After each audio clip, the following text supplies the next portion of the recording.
शिवाय। सभी भक्तों को सादर प्रणाम।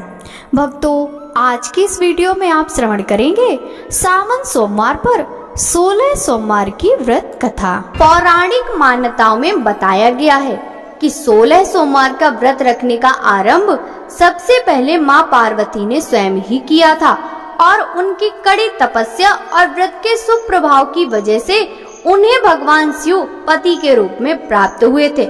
आज हम आपको बताने जा रहे हैं कि इस व्रत को करने के फायदे और व्रत की विधि। 16 सोमवार का व्रत दाम्पत्य जीवन की खुशहाली के लिए और मनपसंद जीवन साथी पाने के लिए किया जाता है। ऐसी मान्यता है कि 16 सोमवार के व्रत का आरंभ श्रावण मास में करें तो ये और भी फलदायी होता है। 16 सोमवार के व्रत की पूजा सामग्री में शिव जी की मूर्ति, भांग, बेलपत्र, जल, धूप, दीप, गंगा जल, धतूरा, इत्र, सफेद चंदन, रोली, अष्टगंध, सफेद वस्त्र, नैवेद्य जिसे आधा सेर गेहूं के आटे से घी में भूनकर गुड़ मिलाकर बना ले। 16 सोमवार व्रत करने का संकल्प। किसी भी पूजा या व्रत को आरंभ करने के लिए सर्वप्रथम संकल्प करना चाहिए।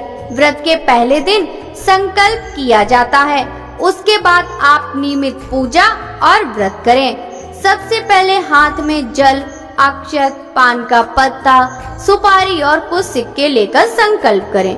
सभी वस्तुएं भगवान शिव की मूर्ति के आगे समर्पित कर दें। 16 सोमवार व्रत की पूजा विधि।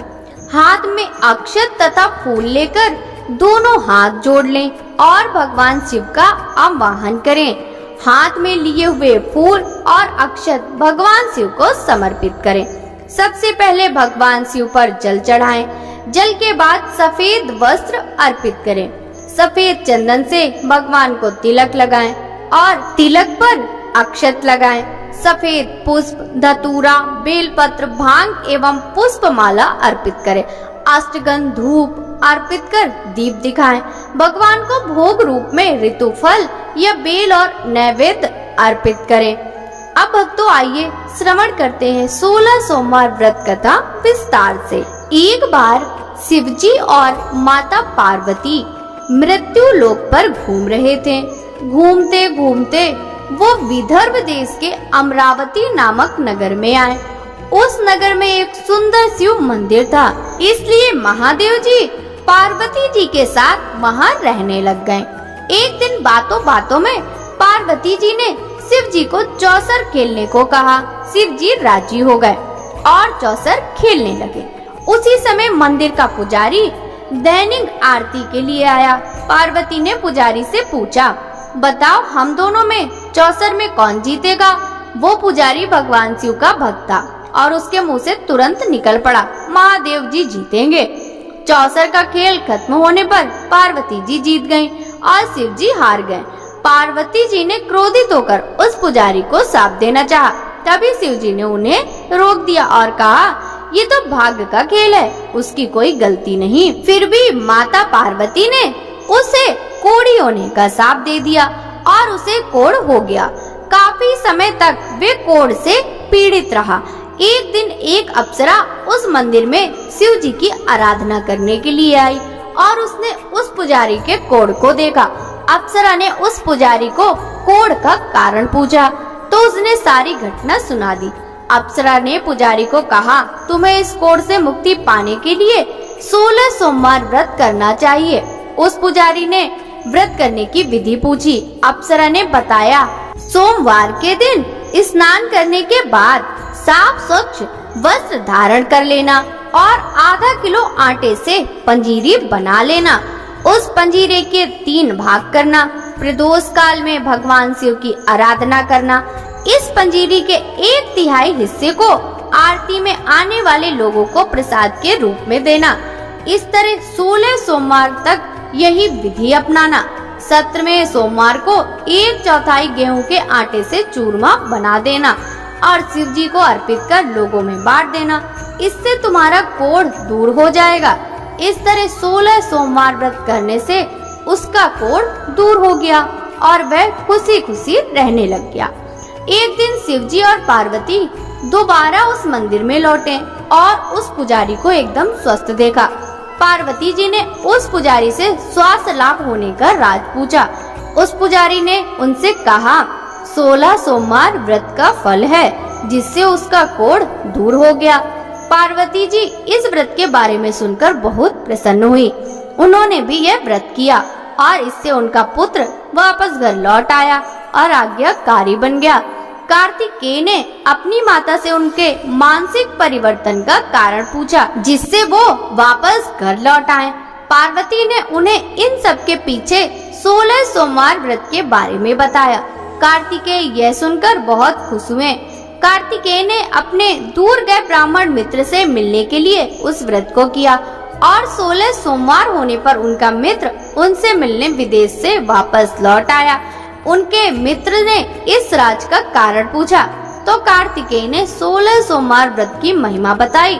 यह सुनकर उस ब्राह्मण मित्र ने भी विवाह के लिए 16 सोमवार व्रत रखने का विचार किया। एक दिन राजा अपनी पुत्री के विवाह की तैयारियां कर रहा था। कई राजकुमार राजा की पुत्री से विवाह करने के लिए आए। राजा ने एक शर्त रखी कि जिस भी व्यक्ति के गले में हथनी वरमाला डालेगी उसी के साथ उसकी पुत्री का विवाह होगा। वो ब्राह्मण भी वही था और भाग्य से उस हथनी ने उस ब्राह्मण के गले में वरमाला डाल दी और शर्त के अनुसार राजा ने उस ब्राह्मण से अपनी पुत्री का विवाह करा दिया।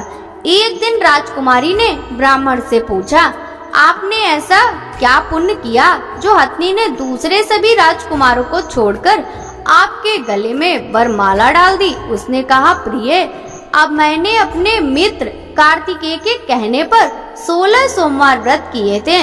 उसी के परिणाम स्वरूप तुम लक्ष्मी जैसी दुल्हन मुझे मिली। राजकुमारी यह सुनकर बहुत प्रभावित हुई और उसने पुत्र प्राप्ति के लिए 16 सोमवार का व्रत रखा।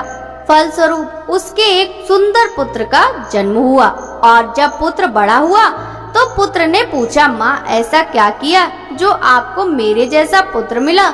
उसने भी पुत्र को 16 सोमवार व्रत की महिमा बताई। यह सुनकर उसने भी राजपाट की इच्छा के लिए व्रत रखा। उसी समय एक राजा अपनी पुत्री के विवाह के लिए वर तलाश कर रहा था तो लोगों ने उस बालक को विवाह के लिए उचित बताया। राजा को इसकी सूचना मिलते ही उसने अपनी पुत्री का विवाह उस बालक के साथ कर दिया। कुछ सालों बाद जब राजा की मृत्यु हुई तो वह राजा बन गया क्योंकि उस राजा के कोई पुत्र नहीं था। राजपाट मिलने के बाद भी वो सोमवार व्रत करता रहा। एक दिन 17वें सोमवार व्रत पर उसकी पत्नी को भी पूजा के लिए शिव मंदिर आने को कहा, लेकिन उसने खुद आने के बजाय दासी को भेज दिया। ब्राह्मण पुत्र के पूजा खत्म होने के बाद आकाशवाणी हुई, तुम अपनी पत्नी को महल से दूर रखो वरना तुम्हारा विनाश हो जाएगा। ब्राह्मण पुत्र ये सुनकर बहुत आश्चर्यचकित हुआ। महल वापस लौटने पर उसने अपने दरबारियों को भी ये बात बताई तो दरबारियों ने कहा कि जिसकी वजह से ही उसे राजपाट मिला है वो उसी को महल से बाहर निकालेगा, लेकिन उस ब्राह्मण पुत्र ने उसे महल से बाहर निकाल दिया। वो राजकुमारी भूखी प्यासी एक अनजान नगर में आई। वहाँ पर एक बूढ़ी औरत धागा बेचने बाजार जा रही थी। जैसे उसने राजकुमारी को देखा तो उसने उसकी मदद करते हुए कहा, उसके साथ व्यापार में मदद करने को कहा। राजकुमारी ने भी एक टोकरी अपने सर पर रख ली। कुछ दूरी पर चलने के बाद एक तूफान आया और वो टोकरी उड़कर चली गई।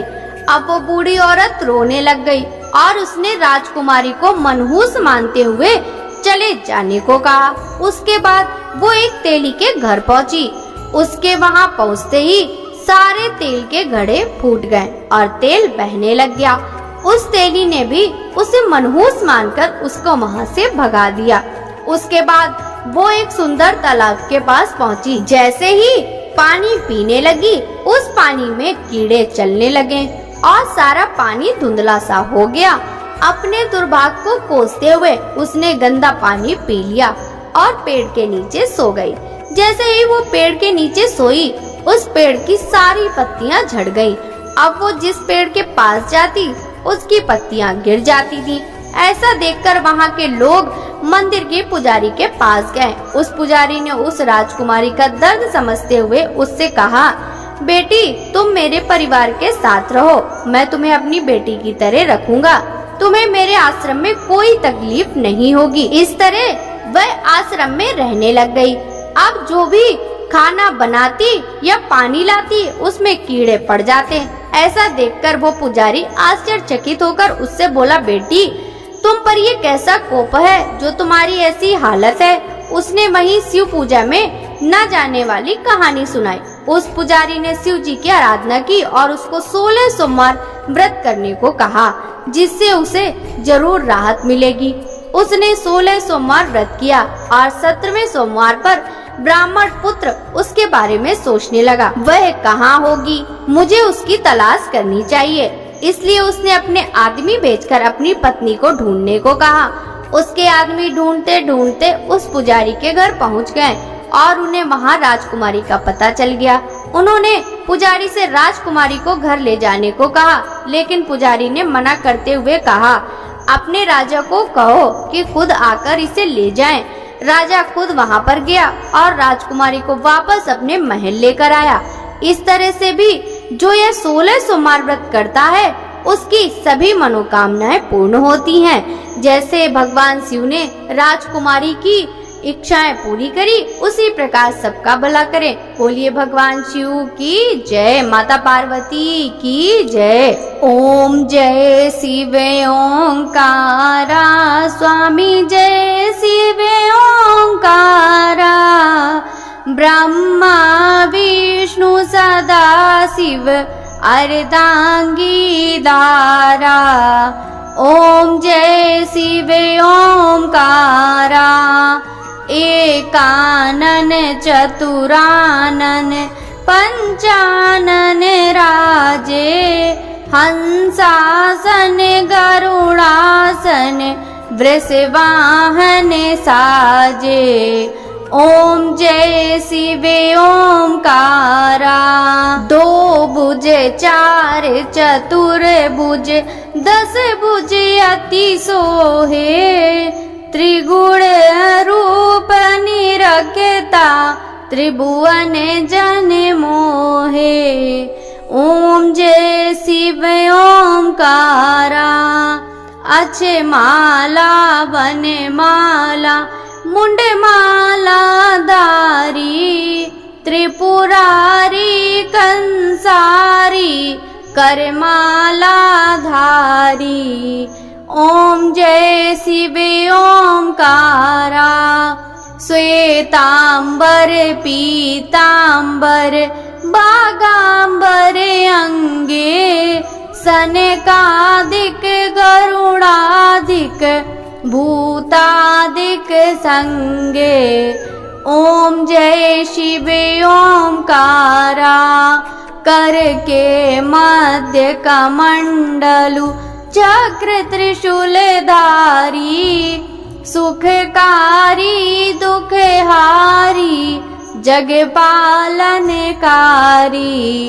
ओम जय शिव ओंकारा, ब्रह्मा विष्णु सदा शिव जानते अविवेका, प्रणवाक्षर में शोभित ये तीनों एका। ओम जय शिव ओंकारा, लक्ष्मी सावित्री पार्वती संगा, पार्वती अर्धांगी शिव लहरी गंगा। ओम जय शिव ओंकारा, पर्वत सोहे पार्वती शंकर कैलासा, बांग दतूर का भोजन बसमी में वासा। ओम जय शिव ओंकारा, जटा में गंग बहते हैं गल मुंडन माला, शेष नांग लिपटावत ओढ़त मृग छाला। ओम जय शिव ओंकारा, काशी में विश्वनाथ विराजे नंदी ब्रह्मचारी नित्य उठ दर्शन पावत महिमाति भारी। ओम जय शिव ओमकारा त्रिगुण स्वामी जी की आरती जो कोई नर गावे कहत शिवानंद स्वामी मन वांछित फल पावे। ओम जय शिव ओमकारा स्वामी जय हर शिव ओमकारा। भगवान शिव जी की जय, भोलेनाथ भगवान की जय।